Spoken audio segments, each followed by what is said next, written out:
Good morning, everyone, and welcome to the Sirius Report. Well, Paul, it looks like China has little patience for the EU in regards to Ukraine and other matters, as the Chinese foreign minister just gave Europe a lesson in real diplomacy.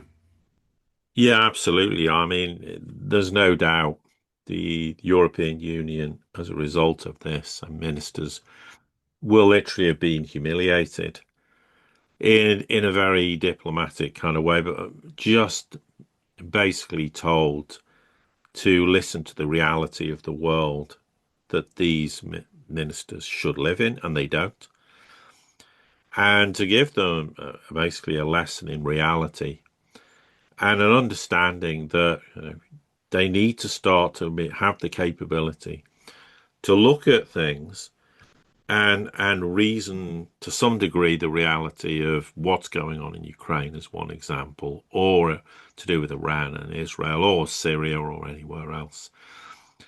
Now, obviously, having said all that, it's very clear that the European Commission and generally officials are in the back pocket of someone in the United States. Absolutely not Trump, but this has been the case largely since the inception of the EU. And therefore, they're not going to generally say anything that rocks the boat. But of course, they don't really know what to think about Ukraine anymore because it's not the Biden administration's perspective on Ukraine. Trump has a very different perspective, and they're sat there going, well, we've spent, 2 years, 2.5 years with this attitude. Well, we can't change.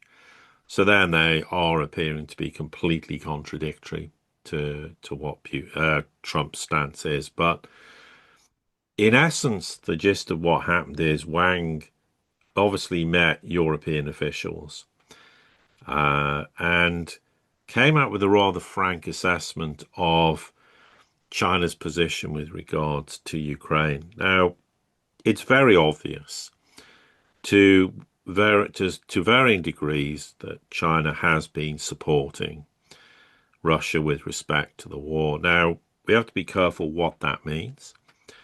I mean, and, because China's always rejected, and Wang even rejected the accusation that, China was materially supporting Russia's, war effort, whether that's financially or militarily. I mean, but they did make the point, look, if we were, the conflict would have ended a long time ago, which is a valid point. But having said all that, China has ignored sanctions.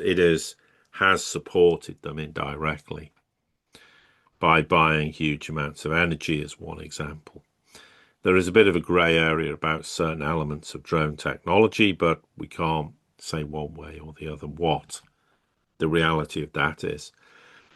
But for Wang, because Wang's a very seasoned diplomat, he's greatly respected around the world.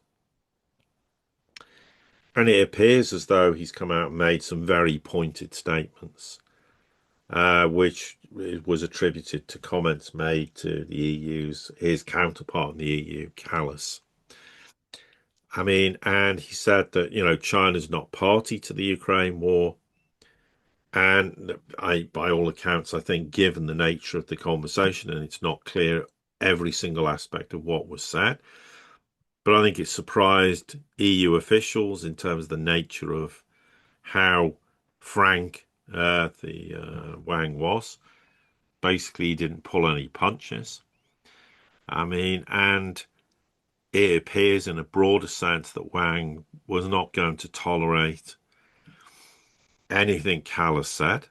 Uh, I mean, and gave a lot of pointed lessons about what's gone on in the past, the present, and what's likely to go on in the future. I mean, and he also did make the point, of course, that they, are supportive of Russia. They want, Russia to prevail.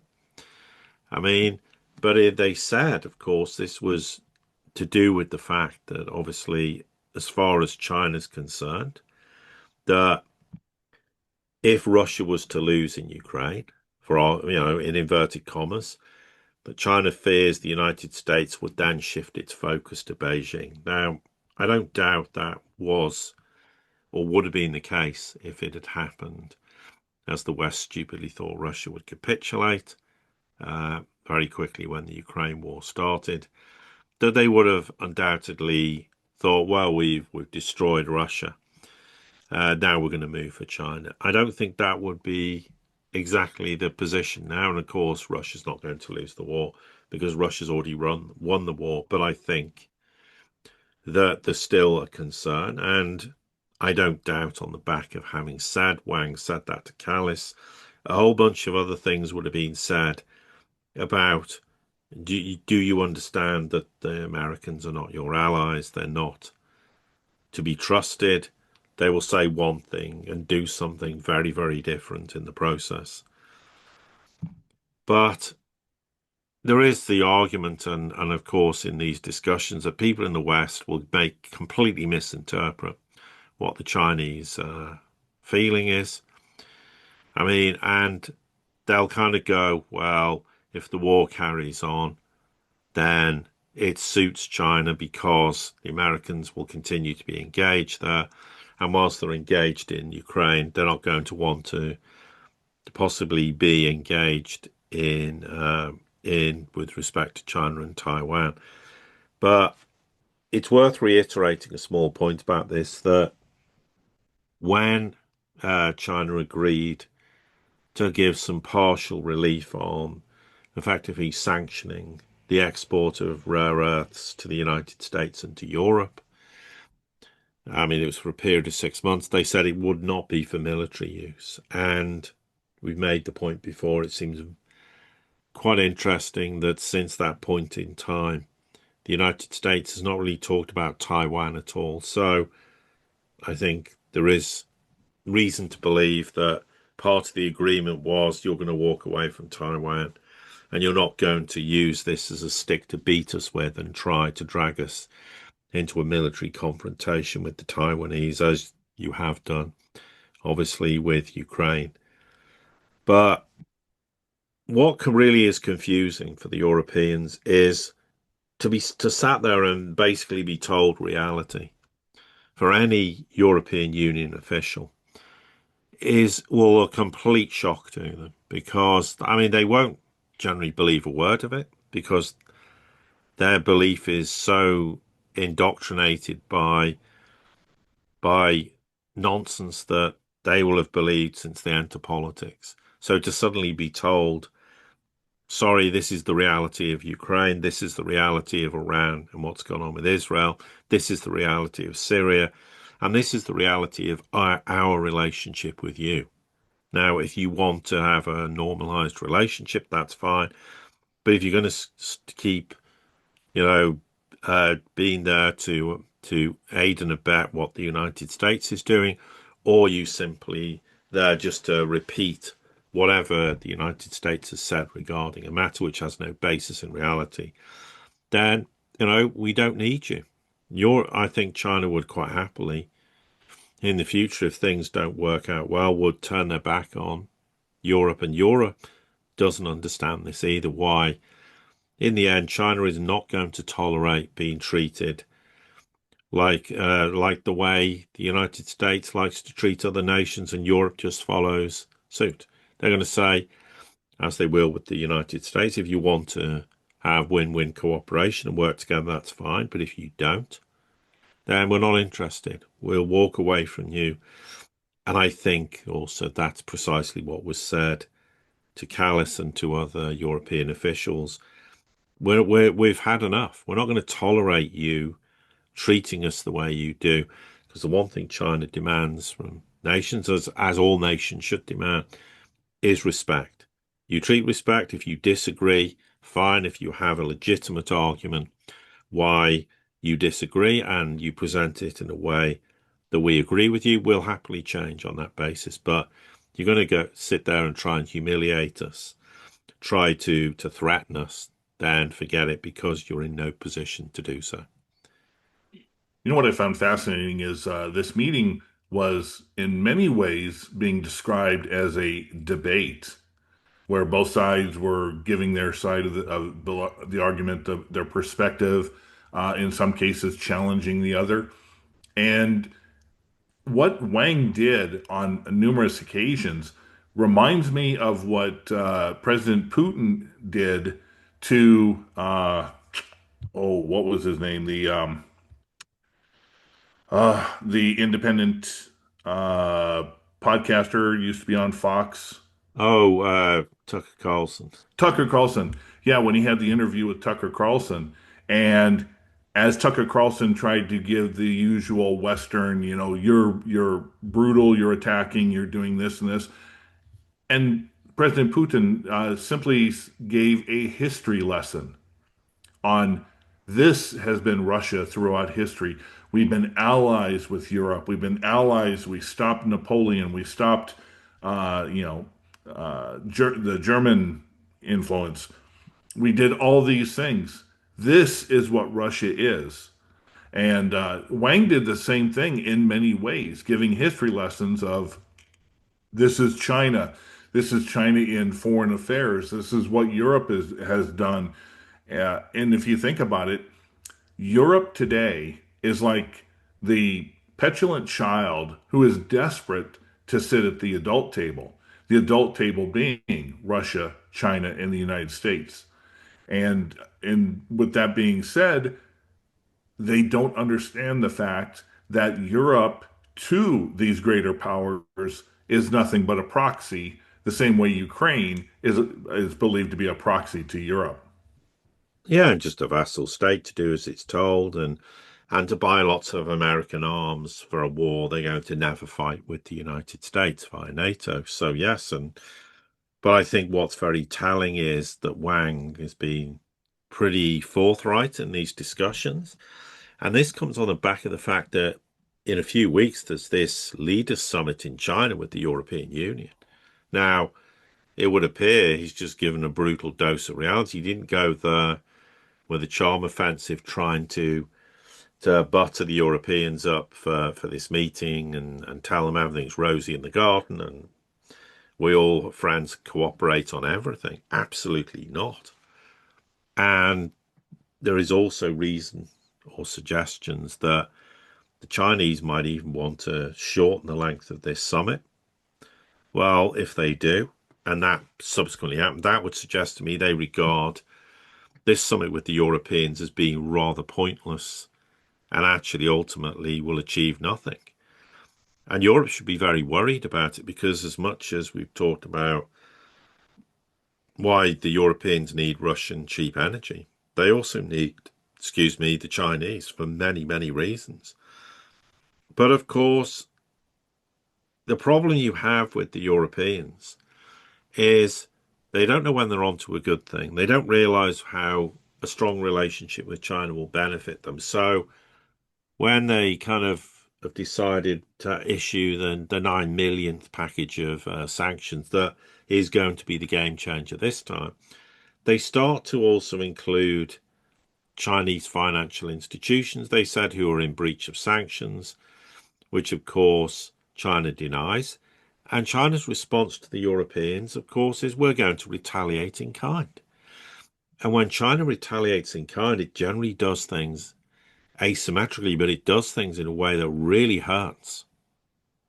They've done it with the United States, with policy decisions like what they did with rare earths. As one example.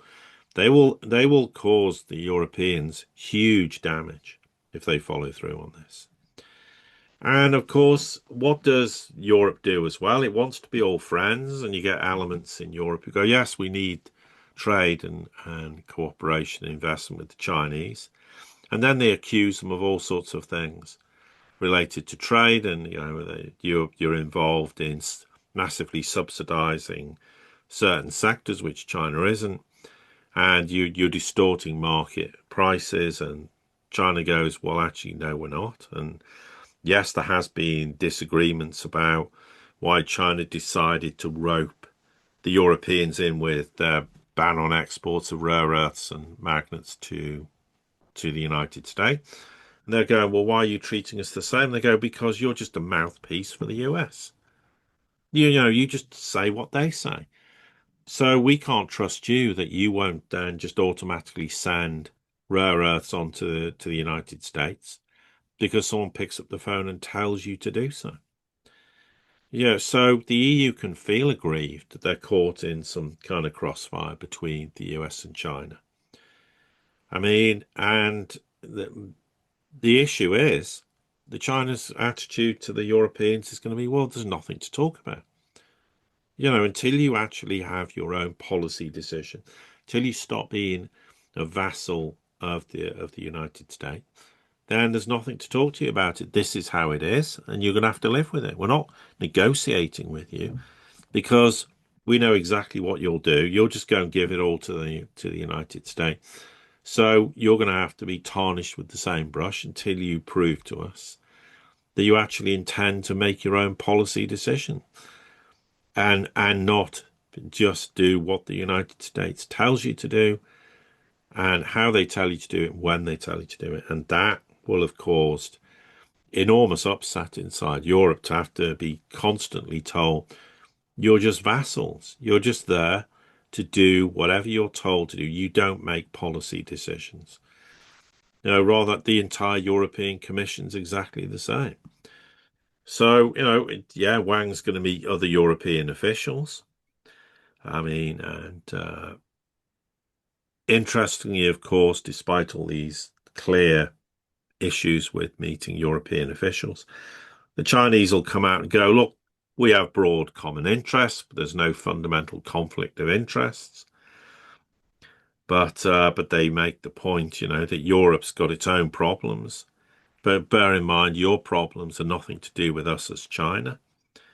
I mean, and it's quite simple. We have to work together, develop relations together, and be part of a multipolar world, which is the basis of win-win cooperation. And you're not taking sides. You just do what's right for you as Europe. Europe has sovereignty and independence and makes the decisions. But the question is, it is true what, in terms of Europe, the mess it's in. How much is that China to blame for that? How much is Russia to blame for that? Or anyone else? The answer is they're not. Who's to blame is the fact that Europe hitched its wagon to the United States, the UK's financialization. They refused to stand up and say to the Americans, no, we're not having the European Union on the basis of what you want it to be. We want it to be what's in our best interest. And thus far, apart from the odd notable dissenting voice, generally Europe just falls into line.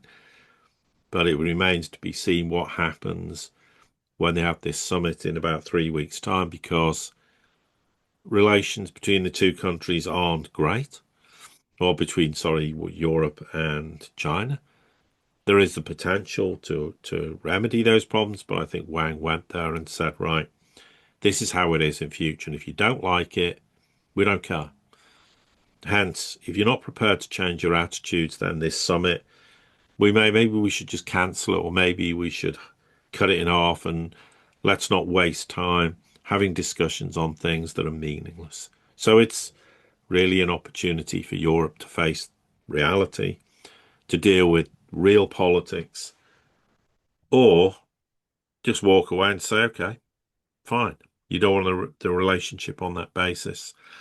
We don't care. We'll just go and trade with the rest of the world, and you can stew in your own mess that you caused yourself by not actually looking after your own interests and realizing the benefits you can have in dealing with the likes of China, Russia, Iran. I mean, they were so weak with regards to Iran and the whole JCPOA when it was agreed. They could have really benefited hugely, but they don't have a backbone. And I think this was the final wake-up call. Wake up, or, as far as we're concerned, we're not going to waste time trying to build a relationship with you if you're just going to sit there and churn out the same tired, nonsensical attitudes that the Americans have with regards to Ukraine and anything else for that matter.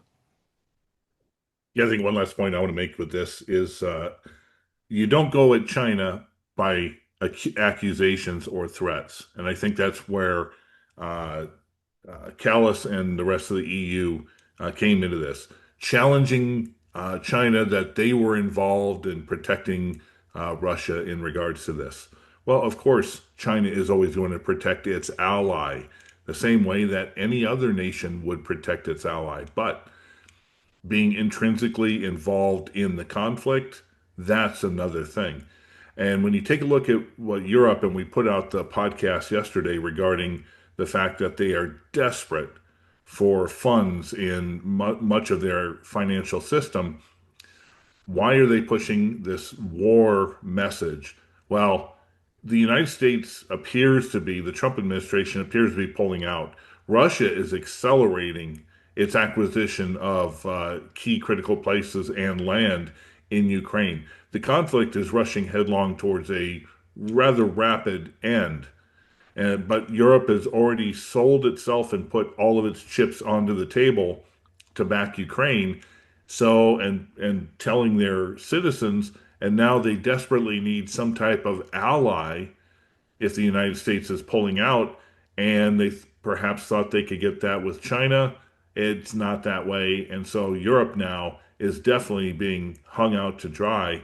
The question is, do they have the diplomacy and the fortitude to be able to suddenly recognize that it's no longer a winning situation? Or are they going to continue to double down because of their hatred of Russia? Meanwhile, Russia and China are just moving forward to the next geopolitical thing and ignoring Europe as a whole. Any final thoughts you wanted to add, Paul? Yeah, I think you sort of stimulated a thought that says, at the end of the day, when you invest this much political capital into claiming you're always going to defeat Russia, when you have that realization moment, it's never going to happen. And then you have to face the fact that if you ever had to come out and admit to the peoples of your nations that we've lost the war, Russia's won, we failed, these people are politically going to be thrown under the proverbial bus. It's the end of their careers. So, on that basis, they're just desperate to try and keep things going in the hope that one day something might happen that's different, and then they can come out and claim victory. And to be honest, the same problem faces the Trump administration. Trump has to come out of this and look at Ukraine as a victory for however they can. But if they have to come out and Russia's clearly won, all ends up.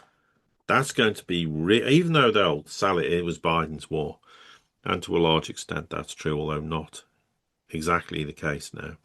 But then to have to come out and admit it, it's political, just total destruction. And this is part of the problem for the Europeans. They just are wedded to what the United States says, to all their ideological hatred of Russia, to believing all the nonsense about China. And they're just so stuck in this doom loop that they can't get out of.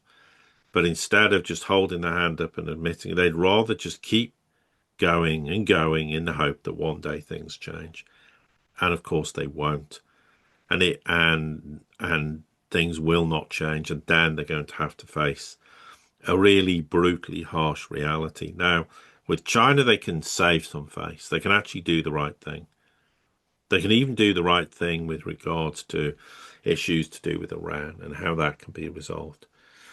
With regards to the Ukraine war, they might be able to dig their way out of it if they just held their hand up now and went, sorry, this has been a complete failure. We took advice from the Biden administration. We were led to believe a whole bunch of things that weren't true, and they just tried to dig their way out of it. But the problem is there's people there who can't do that even, because that will be, political suicide on every single level, and maybe far more worryingly for them, it'll be a personal matter, because if you wed yourself in politics to a flag or an institution or an ideology or someone or other, if you don't play ball with them, then they're going to come and throw you under the bus. And the risk is that is something elements in the entire Western political system face in the future. So they're just stuck there, and China will give them a brutal dose of reality. Remains to be seen if they act on this, because if they don't, well, they're just going to make their eventual demise that much worse. Yeah, it's never any fun being stuck between a rock and a hard place, or in this case, the United States and China. Paul, as always, thank you very much for your insight. Yeah, likewise.